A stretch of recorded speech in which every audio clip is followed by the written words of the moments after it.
Hey everyone, welcome to the Daily English Podcast. I'm Josephine, and I'm so happy you're here with me today.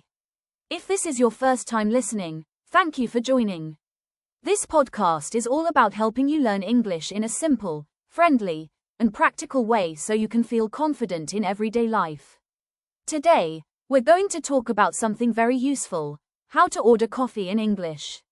Why is this important? Because coffee shops are everywhere. If you travel to an English-speaking country, or if you want to sound confident when you visit a cafe, this episode is for you.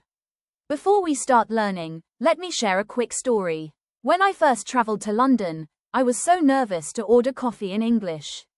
I walked into a beautiful cafe in the city. The smell of coffee was amazing. The menu was huge, and I had no idea what to say. The barista smiled and asked, "What can I get for you?" And I froze. I didn't say anything. In the end, I just pointed at the menu like a shy tourist. It was so embarrassing, but I learned something that day. I learned that if you know a few simple phrases, you can avoid that stress. So today, we will make sure you never feel that way. Let's begin with the easiest way to order coffee. The most common sentence is, "Can I have a coffee, please?" That's it. Simple, polite, perfect. You can use this in every coffee shop.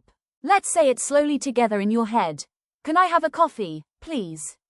Great job. Another way to order is, I would like a coffee. This is also polite and very common. So now you know two sentences. Can I have a coffee, please? And I would like a coffee. Keep these in mind because they will help you a lot. Now let's move to the next detail: size. Most coffee shops will ask you what size you want. Usually, they have three options: small, medium, or large. So the barista might ask, "What size would you like?" And you can answer, "Small, please," "Medium, please," or "Large, please." That's it. Easy and quick. Here's something interesting. In some American coffee shops, like Starbucks, they use special names for sizes. For example, tall, grande, and venti. It can be confusing, right? But don't worry, if you're not sure, you can always ask, "What sizes do you have?" The barista will explain, so don't be afraid to ask questions. Let's review what we have so far. Can I have a coffee, please? I would like a coffee. Small, please. Medium, please. Large, please. What sizes do you have? Good. These are very useful phrases. Now, here's another question you will almost always hear: for here or to go? This means, do you want to drink your coffee inside the shop or take it with you? If you want to drink it there, you say, "For here, please." If you want to take it away, you say, "To go, please." So now you can answer that question with confidence. But wait, this is where culture makes things interesting. In the United States, people say, "To go." But in the United Kingdom, many people say, "Take away." So if you're in London, the barista might ask, "For here or take away?"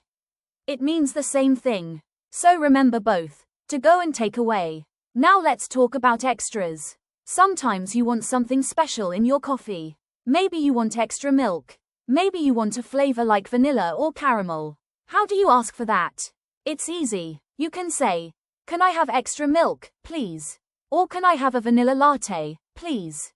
If you want something sweet to eat, like a muffin or a cookie, you can say, "Can I also have a muffin?" Adding the word "also" makes it sound natural. Let's review again. For here, please. To go, please. Take away, please. Can I have extra milk, please? Can I also have a muffin? Great job. You're doing amazing. Now, I want to share something fun about coffee culture. In the United States, coffee is often big. People love large cups of coffee to take with them. It's normal to see someone walking with a big cup of coffee on the street. In the UK, coffee sizes are often smaller. And in Italy, it's very different. People don't usually drink big lattes. They drink small, strong coffee called espresso. And they usually drink it quickly, standing at the bar. Isn't that interesting? So if you go to Italy and ask for a large latte, they might look at you with a smile because that's not common there. Now let's talk about common mistakes English learners make in coffee shops. The first mistake is forgetting to say please. Always use please. It makes you sound polite and friendly. The second mistake is speaking too quietly. Sometimes learners are shy, but remember, the barista wants to help you. Speak slowly and clearly. The third mistake is making the sentence too complicated. You don't need to say, "Hello, I was wondering if it would be possible to get a cup of coffee when you have time." That's too long. Just say, "Can I have a coffee, please?" Simple is best. Here's a mindset tip. Don't be afraid to make mistakes. If the barista doesn't understand, they will ask again. That's okay. Every mistake is practice, and practice is how you improve. So next time, be brave. Let's review all the key phrases again. Can I have a coffee, please? I would like a coffee. What sizes do you have? Small, please. Medium, please. Large, please. For here, please. To go, please. Take away, please. Can I have extra milk, please? Can I also have a muffin? Great job. You now have everything you need to order coffee like a pro. Before we finish, let me share one more personal story. When I lived in New York, I went to a coffee shop every morning before work.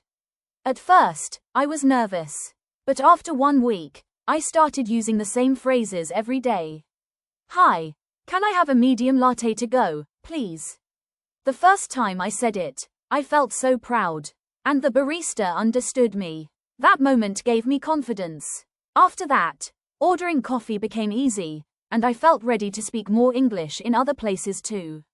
So my advice is, start small. Start with coffee. You'll be surprised how much confidence one coffee can give you.